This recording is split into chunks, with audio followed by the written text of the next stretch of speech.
প্রায় 2 দশক ধরে সুষ্ঠুভাবে তারা ভোট দিতে পারছে না। এরকম একটি প্রেক্ষাপটে 5ই আগস্ট পরবর্তী সময়ে আমরা মনে করেছিলাম নির্বাচন কমিশন একটি মেরুদণ্ডওয়ালা প্রতিষ্ঠান হিসেবে কাজ করবে, সুষ্ঠু, নিরপেক্ষ এবং একটি সুন্দর নির্বাচন উপহার দিবে। কিন্তু আমরা সাম্প্রতিক সময়ে এসে অত্যন্ত উদ্বেগের সাথে লক্ষ্য করছি নির্বাচন কমিশন এমন কিছু ব্যবহার করছে, তারা ক্ষমতা এবং টাকার কাছে নতি স্বীকার করে চিহ্নিত এবং প্রমাণিত ঋণখেলাপিদেরকে তারা মনোনয়ন বৈধ ঘোষণা করছে। একই সাথে নির্বাচন সংক্রান্ত যে আইন আছে এটির সম্পূর্ণ বিপরীতে গিয়ে দ্বৈত নাগরিকত্বধারীদের তারা মনোনয়ন বৈধ ঘোষণা করছে। এই অন্যায্য এবং অন্যায়ের বিরুদ্ধে বৈষম্য বিরোধী ছাত্র আন্দোলন মনে করেছে তারা যদি এই মুহূর্তে চুপ থাকে তাহলে এই অন্যায়কে সহযোগিতা করা হবে। এই প্রেক্ষিতে আজকে আমরা সংবাদ সম্মেলন ডেকেছি। ছাত্র আন্দোলনের মুখপাত্র সিনথিয়া জাহিন আয়েশা। আসসালামু আলাইকুম প্রিয় সাংবাদিক ভাই বোনেরা এবং দেশবাসী, আমরা আজ এখানে দাঁড়িয়েছি গণতন্ত্র এবং 2024 সালের হাজার হাজার আমাদের আহত এবং শহীদ ভাইদের রক্তের সাথে যে বেইমানি হচ্ছে, যেই প্রতারণা হচ্ছে, যেই বিশ্বাসঘাতকতা হচ্ছে তার প্রতিবাদ। গণ অভ্যুত্থানের হাজার হাজার আহত এবং শহীদদের রক্তের উপরে পাড়া দিয়ে তারা আবারও সেই পুরনো লুটেরা, সেই নব্য ফ্যাসিবাদপূর্ণভাবে আসলে বিশ্বাসঘাতকতা এবং সাদৃশ্যপূর্ণ কোনোভাবেই নয়। আমরা দৃঢ়ভাবে জানাতে চাই 2024 সালের হাজার হাজার শহীদের রক্তের উপর দিয়ে যেই সরকার গঠিত হয়েছে এবং যেই নির্বাচন কমিশন গঠন করা হয়েছে, তোমাদের মনোনয়ন বৈধ করে দিলাম, ব্যাংকের টাকাটা দিয়ে দিও, এই ধরনের বক্তব্য দিয়ে তারা ঋণখেলাপিদের মনোনয়নের বৈধতা দিচ্ছে। এবং যারা সুসময়ের পাখির মতো বাংলাদেশে এসে সুসময়ে রাজনীতি করে এবং সুযোগ বুঝে হাজার হাজার কোটি টাকা লুটপাট করে বিদেশি নাগরিকত্ব নিয়ে বাংলাদেশের দুঃসময় কিংবা ক্রান্তিকালীন সময়ে জনগণের পাশে না থেকে বিদেশের নাগরিকত্ব নিয়ে বিদেশে জীবনযাপন করে, 24 পরবর্তী বাংলাদেশের নতুন রাজনৈতিক প্রেক্ষাপটে তারা এসে সেই দ্বৈত নাগরিকত্বধারীদেরকেও এই নির্বাচন কমিশন বৈধতা দিচ্ছে জনগণের প্রতিনিধিত্ব করার জন্য, যা বাংলাদেশের জনগণের সাথে, জনসাধারণের সাথে এবং আমাদের আহত এবং শহীদ ভাইদের সাথে সরাসরি প্রতারণার শামিল। আমরা স্পষ্ট করে বলতে চাই, নির্বাচন কমিশনের এই ধরনের ভূমিকা এবং তারা যে ধরনের আচরণবিধি প্রকাশ করছে, তারা যে ধরনের পক্ষপাতিত্বমূলক আচরণ করছে, সেটা কোনোভাবেই তাদের সাথে তাদের কাছ থেকে আমরা আশা করি না। প্রাপ্ত তথ্য এবং দাখিলকৃত মনোনয়নের তালিকা অনুযায়ী রাষ্ট্রায়ত্ত ব্যাংকের বিপুল পরিমাণে অর্থের ঋণখেলাপি প্রার্থীদের মনোনয়নের বৈধতা দেওয়া হয়েছে। একাধিক ব্যাংকে খেলাপি থাকা সত্ত্বেও নির্বাচন কমিশন টেকনিক্যাল ক্লিয়ারেন্স দেখিয়ে নানা অজুহাতেও বৈধতা দিচ্ছে এবং আদালতে চলমান আর্থিক মামলার পরেও প্রার্থীদের তালিকায় নাম বহাল রাখছে। আমরা স্পষ্ট করে বলতে চাই, ঋণখেলাপি শুধুমাত্র একটি অপরাধ নয়, রাষ্ট্রীয় সম্পদ লুটের প্রতীক এবং সেই লুটেরাদের প্রতিনিধিত্ব করার বৈধতা দেওয়ার মাধ্যমে বাংলাদেশকে একটি লুটেদের হাতে আনুষ্ঠানিকভাবে তুলে দেওয়ার পায়চারা চলছে এবং রাষ্ট্রকে লুটের আবারও নতুন করে লাইসেন্স প্রদান করা হচ্ছে। আমরা যার তীব্র নিন্দা এবং প্রতিবাদ জানাচ্ছি। একইভাবে আমরা লক্ষ্য করছি, বিদেশে নাগরিকত্ব ত্যাগ সংক্রান্ত অস্পষ্ট এবং প্রশ্নবিদ্ধ কাগজপত্রের উপর ভিত্তি করে মনোনয়ন বৈধ করা হয়েছে। বিদেশি পাসপোর্ট এবং দীর্ঘদিন বিদেশে বসবাসরত তথ্য থাকা সত্ত্বেও নির্বাচন কমিশন তদন্ত ছাড়াই তাদেরকে অনুমোদন প্রদান করেছে। দ্বৈত নাগরিকত্ব সংক্রান্ত আপত্তি নিষ্পত্তি না করেই প্রার্থীদের মনোনয়ন বৈধ ঘোষণা করা হয়েছে। যারা সংকটকালে দেশের পাশে ছিল না, জনগণের পাশে ছিল না এবং বারবার করে বলছি, যারা অতিথি পাখির মতো এসে সুসময়ে বাংলাদেশে রাজনীতি করতে চায় এবং দুঃসময়ে দেশকে ছেড়ে বিদেশে পাড়ি জমায়, তাদের বাংলাদেশে রাজনীতি করার কোনো অধিকার আছে বলে আমরা মনে করি না। এবং বাংলাদেশের অর্থ লুট করে ব্যাংকের ঋণ খেলাপি রেখে যারা দেশের সম্পদ লুটের সাথে যুক্ত, তারাও কোনোভাবে এদেশের জনসাধারণের প্রতিনিধিত্ব করার বৈধতা রাখে বলেও আমরা মনে করি না।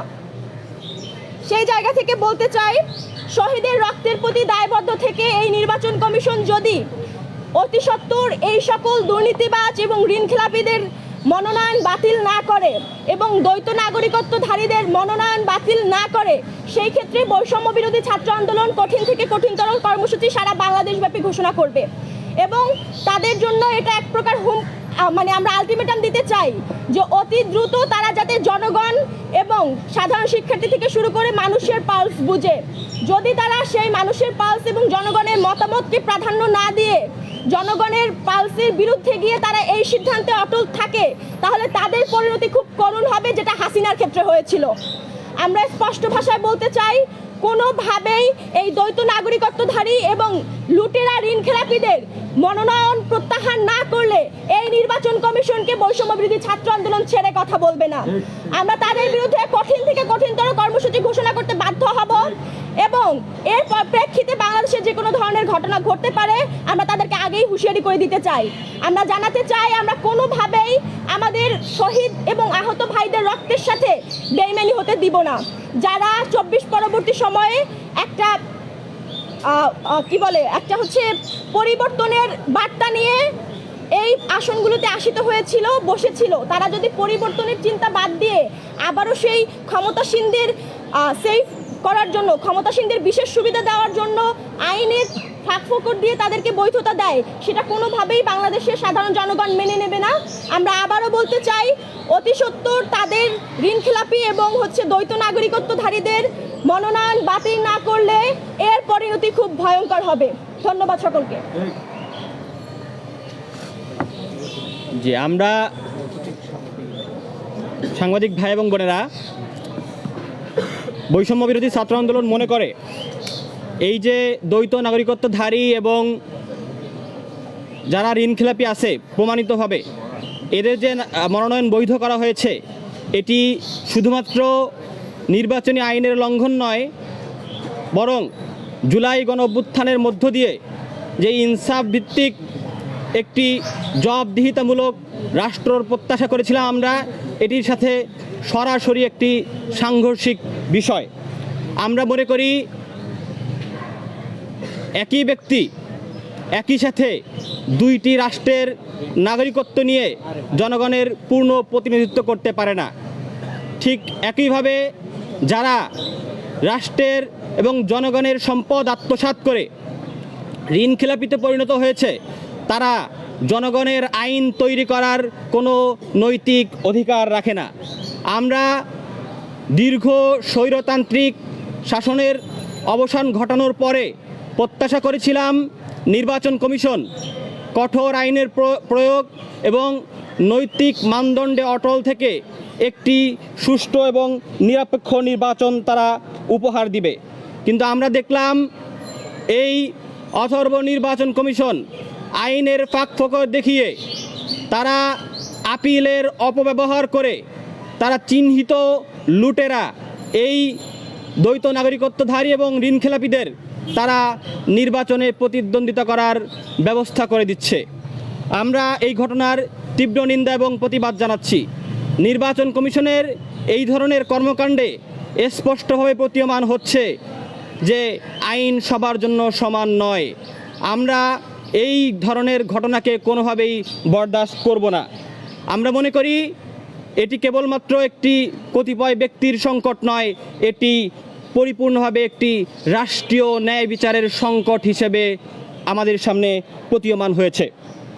আমরা অবিলম্বে বৈষম্য বিরোধী ছাত্র আন্দোলন মনে করে যাদের এই ধরনের দ্বৈত নাগরিকত্ব এবং ঋণখেলাপির সাথে যারা জড়িত আছে, অবিলম্বে আইনসম্মতভাবে তাদের এই মনোনয়নকে অবৈধ ঘোষণা করতে হবে। আমরা মনে করি, বৈষম্য বিরোধী ছাত্র আন্দোলন মনে করে, আমরা এমন কোনো নির্বাচন হতে দিব না যেখানে অযোগ্যতাকে যোগ্যতা হিসেবে বিবেচনা করা হবে এবং এরই প্রেক্ষিতে তাদেরকে নির্বাচন করার বৈধতা দেওয়া হবে। আমরা স্পষ্ট ভাষায় বলতে চাই আরেকটি কথা, আপনারা জানেন যে এই নির্বাচনে একই সাথে এমপি ইলেকশন এবং গণভোট দুটো বিষয় হবে। আমরা দেখছি কিছু কিছু রাজনৈতিক দল এবং তার মধ্যে বৃহত্তম রাজনৈতিক দল আছে, তারা জুলাই গণ অভ্যুত্থানের পরবর্তী সময়ে 2000 শহীদের রক্তের উপরে দাঁড়িয়ে তারা ক্ষমতায় যাওয়ার স্বপ্ন দেখছে, কিন্তু তারা গণভোটের প্রশ্নে তারা একটি কৌশলী অবস্থান গ্রহণ করেছে। আমরা দেখছি অনেক বৃহত্তম রাজনৈতিক দল এখনও গণভোটে হ্যাঁয়ের পক্ষে তারা তাদের স্পষ্ট অবস্থান জানান দিচ্ছে না। আমরা দেখছি তাদের তৃণমূলের নেতাকর্মীরা জুলাই গণ অভ্যুত্থানকে গণভোটে হ্যাঁ ভোটের প্রচারণাকে তারা 71 বিরোধী একটি প্রচারণা হিসেবে তারা গণ্য করছে এবং প্রচারণা চালাচ্ছে। অন্যদিকে তাদের হাইকমান্ড, তাদের জাতীয় নেতৃবৃন্দ এই বিষয়ে তারা এখন স্পষ্ট করছে না যে গণভোটে তারা কি হ্যাঁ দিবে নাকি না দিবে। আমরা স্পষ্ট ভাষায় বলতে চাই, জুলাই গণ অভ্যুত্থান পরবর্তী বাংলাদেশের জনগণ অনেক বেশি সচেতন। জনগণ স্পষ্ট ভাষায় জানতে চায় জুলাইয়ের প্রতি তাদের যে কমিটমেন্ট ছিল, তারা সেই কমিটমেন্ট বাস্তবায়নে হ্যাঁ ভোটে অংশগ্রহণ করবে কিনা এটা স্পষ্ট ভাষায় নির্বাচনের আগেই তাদেরকে স্পষ্ট করতে হবে। তারা এই গণভোটের হ্যাঁ ভোট দেওয়ার প্রশ্ন যখন স্পষ্ট করবে, জনগণ তাদের বিষয়ে তখন রায় দিবে। আমরা এই রাজনৈতিক দলগুলোর দ্বিচারিতার বিরুদ্ধেও তীব্র নিন্দা এবং প্রতিবাদ জানাচ্ছি। প্রিয় সাংবাদিক ভাই এবং বোনেরা, এ পর্যায়ে আমাদের এই দ্বৈত নাগরিকত্ব এবং ঋণ খেলাপি সংক্রান্ত বিষয়ে মনোনয়ন যাদেরকে বৈধতা ঘোষণা করা হয়েছে, এই বিষয়ে বৈষম্য বিরোধী ছাত্র আন্দোলনের সার্বিক অবস্থান এবং পরবর্তী করণীয় বিষয় উপস্থাপন করবেন বৈষম্য বিরোধী ছাত্র আন্দোলনের মুখ্য সমন্বয়ক হাসিব আল ইসলাম। আসসালামু আলাইকুম। সম্মানিত সাংবাদিক ভাই ও বন্ধুরা, সকলের প্রতি আন্তরিক শুভেচ্ছা এবং কৃতজ্ঞতা প্রকাশ করছি। আজকে আমরা অত্যন্ত দুঃখের সাথেই আমাদের এই প্রেস ব্রিফিংয়ের আয়োজন করতে হয়েছে। আমরা জাতির কাছে স্পষ্টভাবে আমাদের অবস্থান এবং আমাদের পরবর্তী যে কর্মসূচিগুলো রয়েছে সেগুলো আমরা স্পষ্ট করতে চাই। দেখুন, জুলাই গণ অভ্যুত্থান পরবর্তী সময়ে আমরা চেয়েছিলাম যে বাংলাদেশের যে রাষ্ট্রীয় প্রতিষ্ঠানগুলো রয়েছে সেই প্রতিষ্ঠানগুলো রাজনৈতিক আধিপত্য থেকে তারা মুক্তি লাভ করবে এবং তারা প্রকৃতপক্ষেই রাষ্ট্রীয় প্রতিষ্ঠান হিসাবে গড়ে উঠবে। কিন্তু আমরা দেখতে পাচ্ছি অত্যন্ত দুঃখের বিষয়, অত্যন্ত আফসোসের সাথে বলতে হয়, এই নির্বাচন কমিশন একটি রাজনৈতিক দলের প্রতি তারা পক্ষপাতিত্বমূলক আচরণ করছে। আমরা স্পষ্টভাবে লক্ষ্য করছি, বাংলাদেশ রাষ্ট্রের যদি স্থিতিশীলতা রক্ষা করতে হয়, আর কোনো ফ্যাসিবাদ যদি আমরা বাংলাদেশে ফিরে আসতে দিতে না চাই, তাহলে আমাদের যে রাষ্ট্রীয় প্রতিষ্ঠানগুলো রয়েছে, আমাদের রাষ্ট্রীয় প্রতিষ্ঠানগুলোকে শক্তিশালী করতে হবে। গণতন্ত্র রক্ষায় আমাদের এই রাষ্ট্রীয় প্রতিষ্ঠানগুলোর নিরপেক্ষতা অত্যন্ত আবশ্যক। কিন্তু আমরা অত্যন্ত দুঃখের সাথে লক্ষ্য করছি, এই নির্বাচন কমিশন একটি বৃহৎ রাজনৈতিক দল বিএনপিকে বিশেষ সুবিধা দেওয়ার জন্য তারা বিভিন্ন সময় বিভিন্ন ধরনের ছল চাতুরির কৌশলের আশ্রয় নিচ্ছে। আমরা স্পষ্ট ভাষায় বলে দিতে চাই, যাদের দ্বৈত নাগরিকত্ব এবং ঋণ খেলাপির বিরুদ্ধে সুস্পষ্ট অভিযোগ রয়েছে তাদের মনোনয়ন বাতিল করতে হবে। যারা এখনো পর্যন্ত দ্বৈত নাগরিকত্ব নিয়ে বসে আছে, তারা যদি কালকে এমপি কিংবা মন্ত্রী হয়, তাহলে আমার জাতীয় নিরাপত্তার জন্য এটি হবে চরম মাত্রায় ঝুঁকি। কেননা সংবিধান, প্রতিরক্ষা, পররাষ্ট্র সংক্রান্ত বিশেষ গোপন নথিপত্র সরকারের কাছে থাকে। এখন আপনি যদি বাংলাদেশের নাগরিকই না হন, বাংলাদেশ রাষ্ট্রের প্রতি আপনার যদি পূর্ণ আনুগত্যই না থাকে, আপনি যে এই গোপন তথ্যগুলো অন্য রাষ্ট্রের কাছে তুলে দেবেন না, এর কি নিশ্চয়তা রয়েছে? আমাদের স্বাধীনতা, সার্বভৌমত্ব এবং আঞ্চলিক অখণ্ডতা রক্ষার্থে যে সকল প্রার্থীর এই ধরনের দ্বৈত নাগরিকত্ব রয়েছে, তাদের মনোনয়ন বাতিল করা অত্যন্ত জরুরি হয়ে পড়েছে। কিন্তু আমরা কি দেখতে পাচ্ছি? আমরা দেখতে পাচ্ছি বিএনপি ছাত্র দলকে পাঠিয়ে দিয়েছে নির্বাচন কমিশনের সামনে। তারা সেখানে গিয়ে নির্বাচন কমিশনকে চাপ প্রয়োগ করছে, আর নির্বাচন কমিশন এদের দ্বৈত নাগরিকত্ব যাদের রয়েছে, ঋণ খেলাপি যাদের রয়েছে, তাদের প্রার্থিতা বৈধ করে দিয়েছে। নির্বাচন কমিশনের সামনে যদি আন্দোলন করে, অবস্থান করে আমার দেশের আইনের যেই শাসনটা রয়েছে, আমার দেশের সাংবিধানিক প্রতিষ্ঠান রয়েছে, রাষ্ট্রীয় প্রতিষ্ঠানগুলোর নিরপেক্ষতা যদি নষ্ট করা হয়, আজকে যদি আপনি চাপ প্রয়োগ করে অবৈধ সিদ্ধান্ত নিতে নির্বাচন কমিশনকে বাধ্য করেন, তাহলে কালকে যে আপনি বাংলাদেশে ক্ষমতায় আসার পরে আর একটা ফ্যাসিবাদ তৈরি করবেন না, তার কি নিশ্চয়তা রয়েছে? আমরা স্পষ্ট ভাষায় বলে দিতে চাই, গণপ্রতিনিধিত্ব আদেশ অনুসারে যে সকল প্রার্থীর দ্বৈত নাগরিকত্ব রয়েছে, বাংলাদেশের বাইরেও যাদের অন্য অন্য দেশের প্রতি যাদের আনুগত্য পোষণ করে রেখেছে, বাংলাদেশের আইন অনুসারে গণপ্রতিনিধিত্ব আদেশ অনুসারে তাদের নির্বাচনে অংশগ্রহণ করার কোনো সুযোগ নেই। কিন্তু এবং একই সাথে ঋণ খেলাপিদের বিরুদ্ধেও নির্বাচন কমিশন কি দিচ্ছে, যে তারা বিএনপির ঋণ খেলাপি কিংবা জামাতের ঋণ খেলাপি, এই কারণে তাদেরকে পরবর্তীতে ঋণ পরিশোধ করার শর্তে তাদেরকে নমিনেশন বৈধতা দিয়ে দিচ্ছে। তারা পরবর্তীতে কোত্থেকে ঋণ পরিশোধ করবে? তারা কি দেশের অর্থ সম্পদ লুট করে ঋণ পরিশোধ করবে? এটা এটা এটা কখনোই কোনো যৌক্তিক সিদ্ধান্ত হতে পারে না।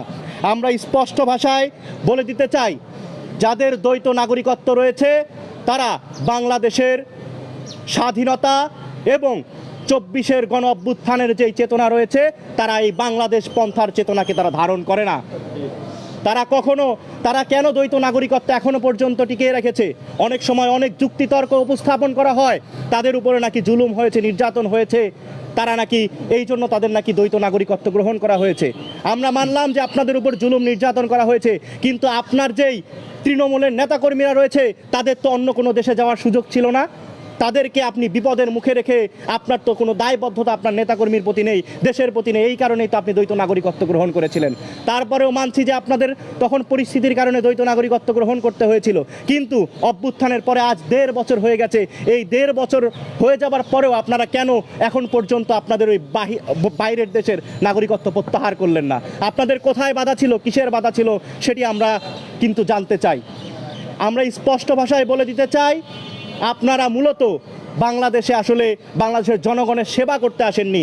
আপনারা বাংলাদেশে এসেছেন বাংলাদেশের সম্পদ, রাষ্ট্রীয় সম্পদ লুটতরাজ করে, মানি লন্ডারিং করে দেশের বাইরে টাকা পাচারের উদ্দেশ্যে আপনারা আবার এসেছেন। আমরা স্পষ্ট ভাষায় বলে দিতে চাই, যারা বাংলাদেশের সম্পদ লুট করার ধান্দায় আছে, যারা চাঁদাবাজি, টেন্ডারবাজি এবং ঋণ খেলাপি করার ধান্দায় আবারও নেমে এসে আপনারা আওয়ামী লীগের যেই করুণ পরিণতি হয়েছে সেটাকে ভুলে যায় না। আমরা কিন্তু এক চুল পরিমাণ এই জায়গায় আপনাদেরকে ছাড় দেব না। আমরা সুস্পষ্ট ভাষায় বলে দিতে চাই, যারা রাষ্ট্রীয় সম্পদ লুণ্ঠন করে ঋণ খেলাপি হয়েছে তাদের মনোনয়ন কোনোভাবেই বৈধ করা যাবে না। তারা যদি সংসদে নির্বাচিত হয় তাহলে দেখা যাবে তারা এর চাইতে আরও বড় ধরনের দুর্নীতি এবং আরও বড় ধরনের ঋণ নিয়ে সেগুলোও তারা দিবে না। এর ফলশ্রুতিতে ভুক্তভোগী কারা হবে? ভুক্তভোগী হবে আমার আপনার মতো সাধারণ জনগণ। আমার আপনার জন্য আইন যদি একটা হয়, আর বিএনপির প্রার্থী হয়েছে তার জন্য যদি আইন আর একটা হয়, তাহলে এই গণ অভ্যুত্থানের যে হাজার হাজার শহীদদের রক্ত, সেই রক্তের মর্যাদা কোথায় গেল? বারবার শুধু আমরা দেখতে পাই বাংলাদেশের জনগণ বারবার রাষ্ট্রের প্রয়োজনে, রাষ্ট্রের স্থিতিশীলতার প্রয়োজনে ফ্যাসিবাদের বিরুদ্ধে বারবারই আন্দোলন সংগ্রাম করে, তাদের জীবন উৎসর্গ করে, কিন্তু আমরা দেখতে পাই এই লুটেরা শ্রেণীর কারণে, এই ধরনের ব্লাডি ফরেনারদের কারণে আমাদের সেই শহীদদের রক্ত বারবার বৃথা যায়। আমরা সুস্পষ্ট ভাষায় বলে দিতে চাই, এটি বাংলাদেশের স্বাধীনতা, বাংলাদেশের মুক্তিযুদ্ধ এবং জুলাইয়ের যে গণ অভ্যুত্থান রয়েছে, এই গণ অভ্যুত্থানের চেতনার পরিপন্থিত রয়েছেই। এছাড়াও বাংলাদেশের যে গণপ্রতিনিধিত্ব আদেশ রয়েছে, সেই আদেশের সাথে সম্পূর্ণ সাংঘর্ষিক। আমরা নির্বাচন কমিশনকে হুঁশিয়ারি করে বলে দিতে চাই, আপনারা আপনাদের নিরপেক্ষতা হারিয়েছেন, আপনাদের এখনও সময় আছে। আমরা হুঁশিয়ার করে বলে দিতে চাই, কেউ লন্ডন থেকে এসেছে এর মানেই যে তার কাছে যে হাজিরা দিতে হবে, ব্যাপারটা এরকম নয়। বাংলাদেশের মানুষ প্রতিবাদ করতে শিখেছে, বাংলাদেশের মানুষ রক্ত দিতে শিখেছে। আপনাদেরকে এক চুল পরিমাণ আমরা কিন্তু ছাড় দেব না। আমরা এর আগে দেখেছি কি, এর আগে আমরা দেখেছি আমলাতন্ত্র পুরোপুরি আওয়ামী লীগ হয়ে গিয়েছিল। তারা একজন ডিসি ছিল, দেখা গেছে একজন ডিসির যে আচার ব্যবহার ছিল, মনে হতো যে সে মনে হয় ওই জেলার আওয়ামী লীগের সভাপতি। এই ধরনের আচরণ তাদের মধ্যে ছিল। এখনও আমরা দেখতে পেয়েছি তারেক রহমান দেশে আসার পরেই আমলারা বিএনপির দিকে ঝুঁকে পড়েছে। তারা এই আমলারাই আবারও তাদের রন্ধ্রে রন্ধ্রে, তাদের শিরায় শিরায় সেই গোলামিটা এখন পর্যন্ত রয়ে গেছে। আমরা এখন পর্যন্ত আমলাদের কোনো সংস্কার আমরা করতে পারিনি। এই ব্যর্থতা এই ইন্টারিম গভর্নমেন্টেরও কিন্তু নিতে হবে। আমরা স্পষ্ট ভাষায় বলতে চাই, এই আমলারা যদি আবারও কোনো বিশেষ গোষ্ঠী বা বিশেষ দলকে সুবিধা দেওয়ার জন্য কোনো ধরনের চক্রান্ত কিংবা ষড়যন্ত্র করে, আমরা কিন্তু এর কঠিন থেকে কঠিন জবাব দেব। এছাড়াও গত 15 বছরে যেই সকল আমলারা গুম, খুন, গণহত্যা এবং নির্বাচনের ভোট চুরির সাথে সম্পৃক্ত ছিল, তাদের তালিকা আমরা প্রস্তুত করছি এবং তাদের প্রত্যেককেই বিচারের মুখোমুখি হতে হবে। আজ যদি এই সকল দুর্নীতিবাজ আমলাদেরকে আমরা যদি ছেড়ে দেই, তাহলে আবার দেখব এখন যারা আমলা রয়েছে তারা আবার হয়তো গুলশানে গিয়ে কিংবা মগবাজারে গিয়ে হাজিরা দেবে। তারা রাষ্ট্রের চাইতে বেশি রাজনৈতিক দলগুলোকে তারা বেশি প্রাধান্য দেবে। আমরা চাই তারা জাতীয় স্বার্থকে বেশি প্রাধান্য দেক এবং জাতীয় স্বার্থের পক্ষে থাকুক। তারা রাষ্ট্রের আমলা, কোনো রাজনৈতিক দলের আমলা নয়। এবং বাংলাদেশের যেই রাষ্ট্রীয় প্রতিষ্ঠানগুলো রয়েছে, এই রাষ্ট্রীয় প্রতিষ্ঠানগুলোকে আমরা কোনো বিশেষ রাজনৈতিক দলের ইজারা কিন্তু আমরা হতে দেব না। আমরা আমাদের রাষ্ট্রীয় প্রতিষ্ঠানগুলোর নিরপেক্ষতা বজায় রাখতে আমাদের যেই ধরনের কর্মসূচি এবং যেই ধরনের রাজপথের পদক্ষেপ গ্রহণ করতে প্রয়োজন হয় না কেন, আমরা সকল ধরনের পদক্ষেপ গ্রহণ করতে মনস্তাত্ত্বিকভাবে প্রস্তুত রয়েছি।